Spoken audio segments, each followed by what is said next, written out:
The opinions expressed on this program are solely those of its hosts, guests, or callers, and do not necessarily represent the opinions of WTBR-FM, its management, other producers, or sponsors. Well, the Duke of Wallace didn't get herself ejected in the state final for some dumb stuff. Yeah, that's true. I don't want to say I dreaded showing up to this football game on Friday night, but yeah, we'll see what happens. Like, if you want to talk, you have to talk into the microphone. There we go. Mic to mic. Welcome, ladies and gentlemen, to Bird's Eye View here on WTBR, WSBR. Mike, Jesse, back here in the studio on this Thursday morning. Henry was, he's going solo. He's actually not in, not a carrier of any kind. Carson's being a pain at the moment. Alex Honnold, he's, Alex Honnold. Oh, the guy who climbed the mountain or the building. Yeah, that's what he's free solo. Sure. Well, free and solo. I can fully endorse the documentary when he climbed El Capitan in Yellowstone National Park.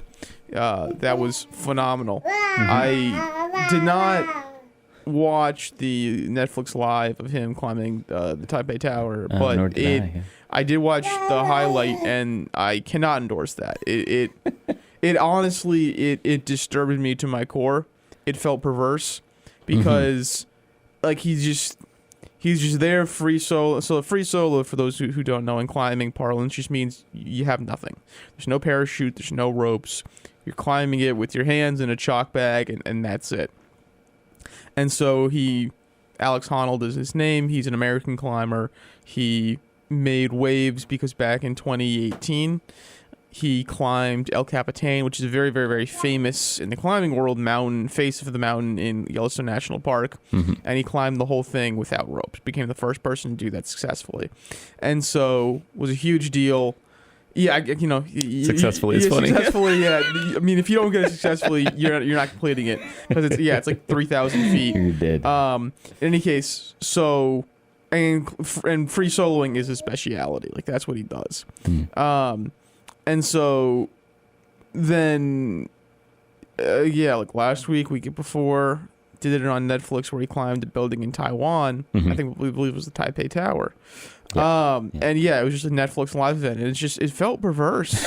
Like, there's hundreds of people on the street, people in the buildings taking videos as he's going up, and like people in the building, like looking out the windows at him as he climbs watching by. Him. It was wild. I imagine they would have cleared out the building. And he's waving at them, and they're like the people, the commentators they have doing it are talking to him as he's going up. Yes, I saw some of those clips, yeah. And I'm just like, imagine if he fell. Do you ever read... Imagine if he fell. Like, how horrific would that have been? That would have been an international incident. Are you kidding me? Like, what kind of... Yeah, this is a dystopian future. That's... So, yeah, did you read Have you read Running Man? The Running Man? The movie just came out, like, a couple weeks ago. I did not. It's an old... I think it's actually one of the Bachman books from Stephen King. I watched... the Arnold Schwarzenegger. You saw the Schwarzenegger one? Okay. Yeah. So that's the one where he's Schwarzenegger on Mars, right? one is no. Sorry. I'm thinking of Total Recall. I've not watched Running Man. I've too many Schwarzenegger movies. Yeah, no, he did do a Running Man as well. That is not at all kind of like the book, but it's like dystopian future where people are like they go on these life or death game shows to make money for their family. Right, original Squid Games. Yes, yeah, yeah, kind of like that. That's like it's akin to that in some ways. Where like obviously this guy is like he didn't have to do this to like survive, but it's in the way where people are watching it, and what are your motivations for watching it? Do you, yeah, like the Hunger Games. No, it's all kind of like that, and I mean. I understand you're seeing this kind of insane thing where this guy's climbing the top of a really tall tower and no ropes, and like that's kind of cool. I get it, but yeah, just to have it like it's on Netflix, it's being broadcast everywhere. It's like this big event. You're talking to him while he's doing it. Like just the whole thing is just it's just it bothered me. It bothered me in a way that I did not expect it to. Or maybe I just didn't expect it at all, and so that's why. Because like he's done urban climbing before, and he's had a crowd before, but it just hasn't been hasn't been put on display like that. And, it's just like, if something because when he's climbing El Cap, once again, there's documentary, and so there's film crews, and most of them are friends with him, and so you see them having very real conversations, like, okay, if he falls, what are we gonna do? And they say, like, we had really hard conversations with each other about, like, if he falls, do we even release the documentary? And they tell him very, very explicitly, like, if this is one of those things where you're kind of feeling it and the cameras are messing you up and you just need to go off and do it and not tell anyone, that's totally fine. And so obviously, thankfully he survives. But yeah, it's like he was in complete control, and this is just the way that it was just kind of like put on display. It was anyway. Different guy. He's not. He's not on the same wavelength that the rest of us are, to use a radio joke. His frequency is a little different. In any case, welcome, folks. We're talking about, it's the bird's eye view. We're talking about high school sports in Berkshire County. Not where I thought we'd start on Super Bowl week. Yeah, it's true. Super Bowl week. Yep. Was Alex Honnold, but sure. I don't even know how I started thinking about that. But, Free solo. Yeah, it's true. It's Henry's fault. So we had some really, really critical basketball games in the last week or so that have kind of decided the Berkshire League title hunt. It was a mess coming down the stretch. And what it amounted to at first was Wacona win out, and the Berkshire Championship is yours. All you got to do. And the Warriors, unfortunately for them, had a very, very, very rough last week. They lost to Pittsfield and Drury in 3 days. And so that meant they split the season series with Pittsfield, and they were swept by Drury. Yes. It also meant that, and basically they could afford to lose one of those games. They couldn't afford to lose both. Yeah. And they lost Takes both. them out of contention for the most part. And so they went from 6-1 and leading the hunt to 7-3. And they are effectively eliminated from the Berkshire League title. And that all happened in a 3-day span. So very, very rough last week for Wacona. Pittsfield was 5-2, and Drury was 6-2. Pittsfield beat Wacona, so that brought them to 6-2, and Drury beat Wacona, which brought them to 7-2. And so what you came down to was Drury has one more game against Hoosick, and if they win, they're 8-2. And Pittsfield, they beat Wacona, so then they became 6-2, and they had two games against Hoosick and against Taconic. So last night we had Hoosick versus Pittsfield the first time, which was in Pittsfield. Hoosick won 60-57. So this time around, if Pittsfield wins, then they can win the league when they play Taconic, because Pittsfield has swept Drury, so they'd win. They have the tiebreaker over the Blue Devils. So last night I was up in Cheshire, as it was Pittsfield versus Hoosick Valley. Hoosick senior standout Aiden Wicks, he was 4 points away from 1,000 points. He gets it in the first quarter, hits a three-pointer, huge celebration. He is now 82nd on the all-time scoring leaderboard for Berkshire boys basketball. He passes another four. Actually, I think technically someone he was on the team with at the same time, Carson Meswar. I think Aiden would have been in 8th grade.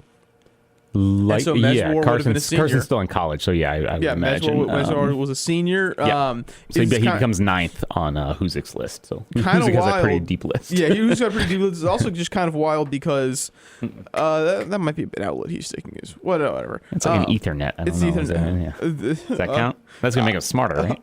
He'll download everything. Will it make him smarter, or will it make you in less trouble with your wife? In any case, it's kind of incredible that he's actually gotten this, just because played with Carson Meswar. I mean, he didn't get much playing time as an 8th grader, but he played with a 1,000-point scorer then. You said it in the story. Then he played popped with in the last game. Two 1,000 point scores as a sophomore when you had Yes. Frank Field and Joey McGovern, and that was a team that went to the state title game, won Western Mass title, and so Actually, and then he played with another 1,000 point scorer last year. true. Technically. Yeah, Aiden Wicks is now one of those an Agawam. Trey So, Moynihan, yeah. he's played with 4 1,000 point scores in 5 years, which is kind of incredible. That he still had enough shots up, scored enough to get this, and so he came out hot. Huzik came out hot, led 16-6 after the first. I mean, Pittsfield started off 4-0. Quincy Adderley, I didn't even think he could dunk because I'd seen him get a couple of, opportunities in games before. Yeah. And it didn't happen, and you're kind of like, he's been an inch or two taller, and he's got a little more lift. Yep. But sure enough, fast break dunk, boom, slams it down one hand, whole Pittsfield section, loses it. He's fired up. Fantastic crowd for a Wednesday. I mean, given it was 1,000 points and all that, but even still, it was a Wednesday night basketball game. Fantastic crowd. Great Pittsfield section. And so then Pittsfield doesn't score till there's a minute left in the quarter, and it's 16-6. Huzik, and they're up 21-9. They're up 23-11. And then Pittsfield goes on a run, and they close it to 23-21 to end the half. Huzik's up 23-21, and all of a sudden it's this is not going to be a blowout. This is going to be a game. And I think Pittsfield definitely took them some time because they were turning the ball over a bunch. Huzik is able to run with them, so that really hurt them. Yep. And Pittsfield was coming off a week off as well. Pittsfield was coming off a week off. There probably was a little bit of rust. And also just there were a lot of turnovers, a lot of just trying to move a little too fast. And most importantly, Terrell Johnson I'm excited to see Terrell Johnson for Huzik and Shane Foucher for Drury the next couple of years. Their battles in the interior are going to be a lot of fun to watch. Terrell Johnson was everywhere. He owned the glass. I mean, Huzik out-rebounded Pittsfield 16-5 in the first quarter. It was unbelievable. And in the balance of the game, Pittsfield kind of, especially in the second half, it was essentially even. Mm-hmm. But Huzik just destroyed PHS early on, and that made the difference. I mean, they had 8 offensive rebounds in the first quarter, probably had 12 and 14 in the first half. And so the second chance points worked. And it was in the third quarter when Pittsfield started to slow down a little bit, be a little more not in control wasn't the word I want. Calculating. They were a little more calculated on offense. A little more drive and kick, getting it inside to Abley, or not even just getting inside to him, but he just did a better job of getting offensive rebounds and putting them back, which is their offense gets a lot of points that way because he's very good at that. And then Braden Sullivan got hot, and that was huge because it was a 6-point game-ish, and then Quinnell Bradley scored to start the fourth quarter. He had a really nice game, had some really tough finishes inside. And it was an 8-point game, and then Braden Sullivan, he hit 3 straight threes between the third and fourth quarter. Huge.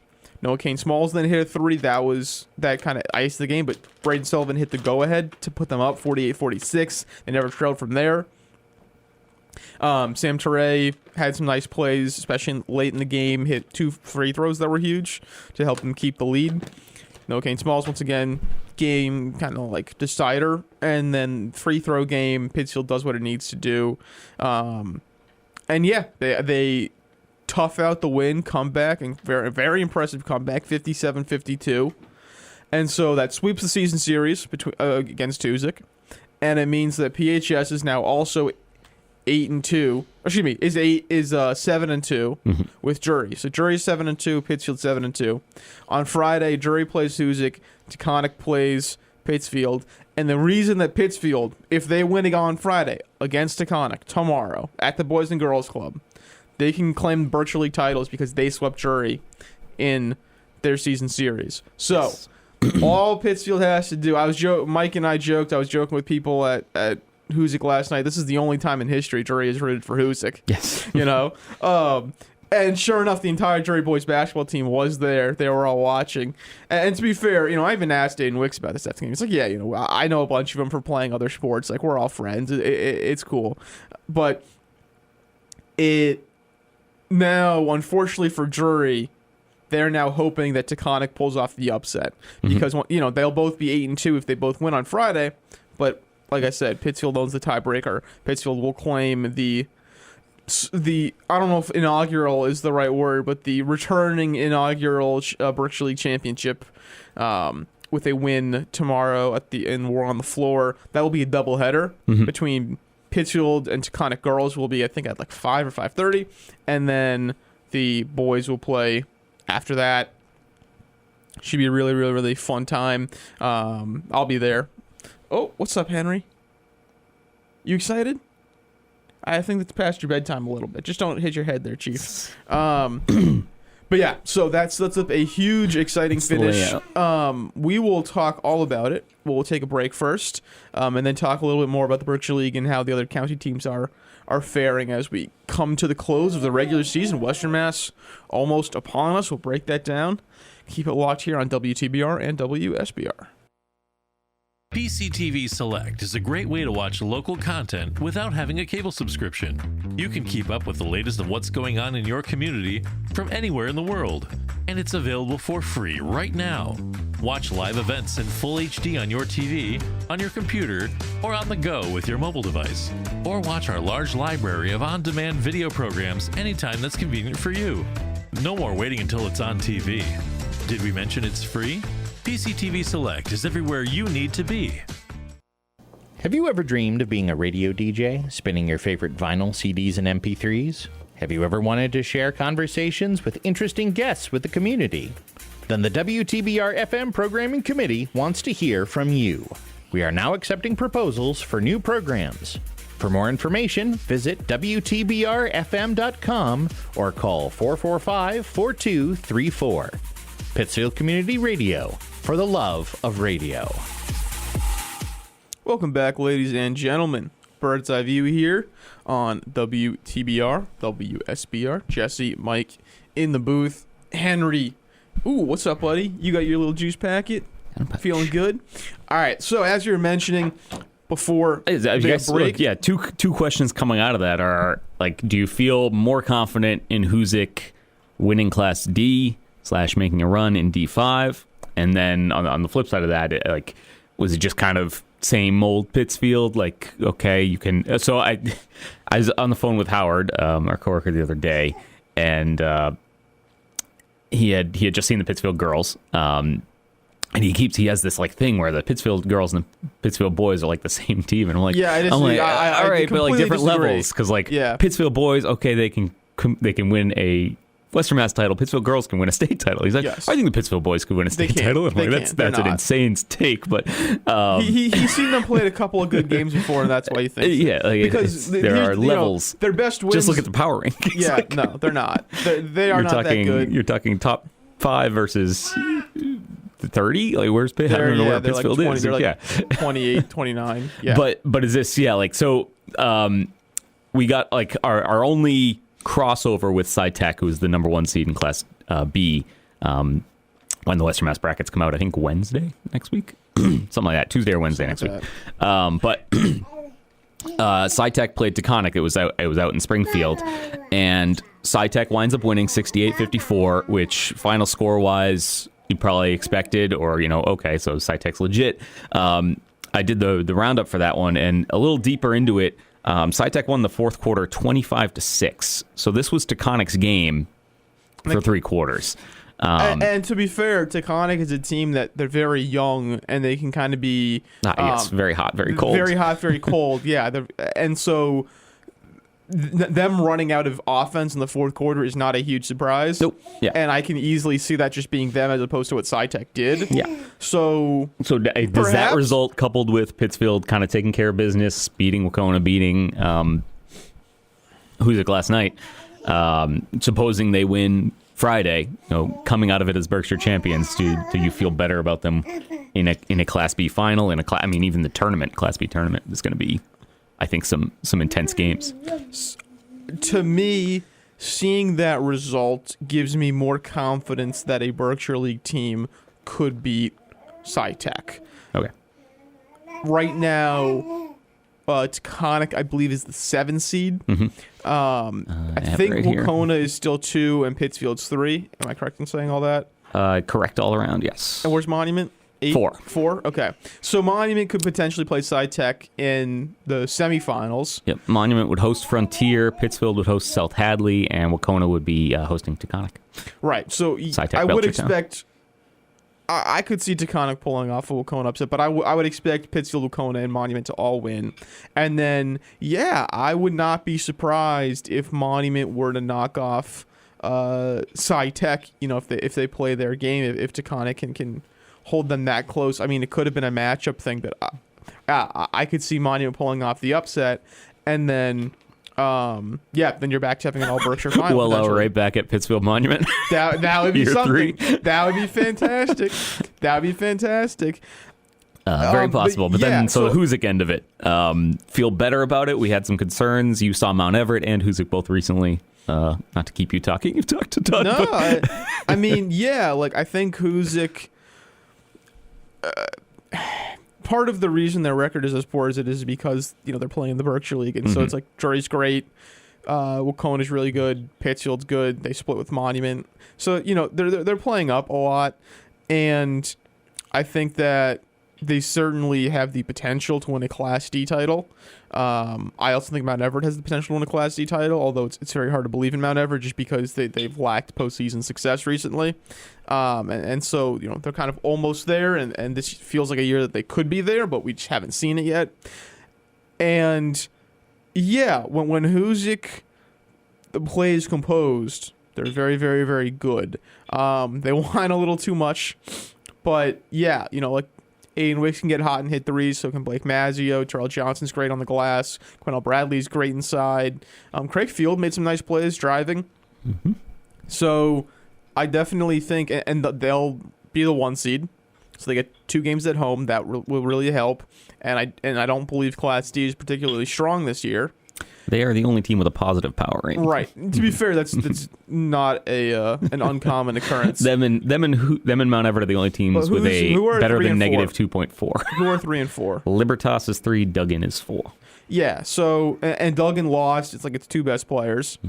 I think the Central. And Libertas is not as good as Everett, and if Everett, lost to Hoosick, just transitive property, excuse me. So, yeah, I think Hoosick should be able to get there to the Western Mass Final, and I think so should Everett. Although Duggan might be an interesting game for them. So, yeah, I definitely think that's in front of Hoosick, which is the, I want to say, 7 seed or 7-ranked team in D5 right now. 9. I don't have those ones up. I only have Western Mass up right now. So, yeah, that would give them 2 games at home. Hoosick's 9, yep. 9, okay. So Mount Everett's 10. Right. So, they'd get a game or 2 at home in states. Yeah, I think they could win that. And actually, they'd get 1 if they're 9. They'd be on the road. Yeah, at 9, you'd be at English High. Right, so that's a tough game. Mm-hmm. But, It's in Boston, I believe. It's in Boston. Yep. So, yeah, I think they are doing all right. The fact that they've lost a lot of these games very close is a good sign. Mm-hmm. They are able to compete, even if they haven't just been able to close things out. Yeah, and then, it'll be interesting. Class B will be interesting just because it's been, just dominated by Berkshire teams, essentially, for 4 years. Yes. And then, see what SciTech is capable of. Yeah, we'll see what SciTech is capable of. Drury, on the boys and girls side, is the 1 seed in Class C, and they just have that wrapped up, which is very interesting. We'll see because the girls have knocked on the door a couple times, they just haven't been able to do it, and so that's what I went to Lee Hoosick last night, partially to see okay, can either of these teams contend with Drury, and for Lee it'd be for Western Mass, and D5 for Hoosick it would just be D5. But we hadn't seen either in a couple weeks, I think. So it was complete chaos. It's downgrading to say it, but it reminded me of if you go to not that my kids play soccer, but you go to a youth soccer game and everyone's just kind of running around chasing the ball. it kind of reminded me of that for stretches. Both teams have very talented basketball players, but it winds up being just Huzik is playing Huzik because of what Lexi Mercier is inputting there, former Huzik star, first-year coach of Lee, which is just full court press both ways. And Lee, I want to say, came out like angrier, which makes sense. Huzik's had like this kind of up there. They're 5-11 now. This was their fourth straight loss. They're coming off a Lennox loss that was a little bit shocking. So they're just in a weird spot. Huzik won the first game 54-50. They did, yes. They're not in the same league, by the way. They scheduled 2 non-league games against each other. Maybe partially because of the Lexi Mercier thing, but it created this great environment. You said your game was packed, mine was as well. Lee's student section was out kind of in full force, and you could tell that there was like I want to say hate in the air. What game? Reagan Shea spent the majority of her time on the floor. Like, this poor girl was all over the place, just getting knocked around. Genevieve Legesse, Gianna Whittick as well. Huzik was just kind of sprawling around for stretches here. Gianna Carlino at one point went so hard at Reagan Shea on back-to-back drives, hit back-to-back layups over, and kind of stared her down after the second one. I was like, oh, we're getting real heat here. I love to hear it. Yeah, and it wound up being 55-50. Lee won in the end. It was the third quarter. Ella Simone, a freshman, hit 3 threes in the third quarter, and that kind of wound up being the difference because these two teams were just kind of totally evenly matched, deadlocked. It was, Whittick versus Carlino, or more Shea versus Carlino, and then in the paint you had Legesse versus Diller. So Simone winds up being kind of the outlier there because Huzik is very thin. Yes. At one point, both Whittick and Shea wind up fouling out in the game, but they both had 4 fouls pretty early in the third quarter. And Huzik goes to the bench, and there were girls who played in the JV game. Seeing real minutes in a heated rivalry varsity game, which was kind of wild to see. And it just, Huzik missed, I want to say 20-something free throws. Like they were 4 for 25, something like that. Genevieve Legesse was rough from the line, I think 1 of 10, maybe 2 of 10. But that winds up kind of being the difference. So if Huzik can lock that down, I believe there's still, like, any game they play in Class D, Reagan Shea is going to be the best player on the floor. I would say a lot of the games they're going to see in D5 will be the same. Individually speaking, that doesn't get you very far once you get to the better teams in D5. Like 5-on-5 against Drury, I'd probably still say she's probably the best player. Maybe doesn't always play like that. She's had kind of an up and down season, but I think they're capable of, obviously they'll be the 1 seed in Class D. Granby is 2, and then nobody else has a positive power rating, so you take that as what it is. In D5, obviously Jury's got them twice. Wacona's got them twice. I think in Class D, it's like I would still more or less expect them to be in the Class D final. It's just this year, in the years past, it was I expect you to win the Class D title because you're so much better than everyone else. Yes. This year, it's I expect you to win the Class D title by 20. Right. I think this year, I think I still do look at them as you should be in Class D, but I have no idea if you're going to win. Given what this team is this year, I don't know if you're going to win. For Lee, to me, this is a signature win for Lexi Mercier. Yes. When Lee has played that kind of next level of competition, they've lost this year. This is the first lost one. To Drury, lost to Wacona. Hang a hat on. And they lost to both of them by like 20. And so this was an impressive win for Lexi Mercier as a coach, to beat a well-coached team, even if Huzik is somewhat rebuilding. I know Sean Frederick said he doesn't like that word, but they are. And so you're playing four 8th graders and a 9th grader. No, if he might not like to say it, but I can. Yeah. So it is what it is, but they're still a well coached team. They're still a state caliber program, and a very very very impressive win for Lee, for Lexi Mercier in her first year. And I do think it sets the table for Lee and what they can do. I mean, they went to the Final Four last year, and to be clear, as we wind down here, Rick Polari retired, and so you lose kind of that kind of level of coach who can give you a schematic advantage, and so now it's a better team, but it's her ship now. And I think this kind of helps you say, all right, yeah, like Lee's the 5 seed. I think they can make it to another Final Four, and I think they could make it to meet Drury in the Western Mass Final. And I'd be very excited to see that. I hope they play that at the Boys and Girls Club. It'd be a great location. We could potentially get, if there's an upset of Sci Tech, maybe we'll get 2 games at the club. But that'll be all for us, folks. Thank you for tuning in. Like we said, Drury Huzik on Friday.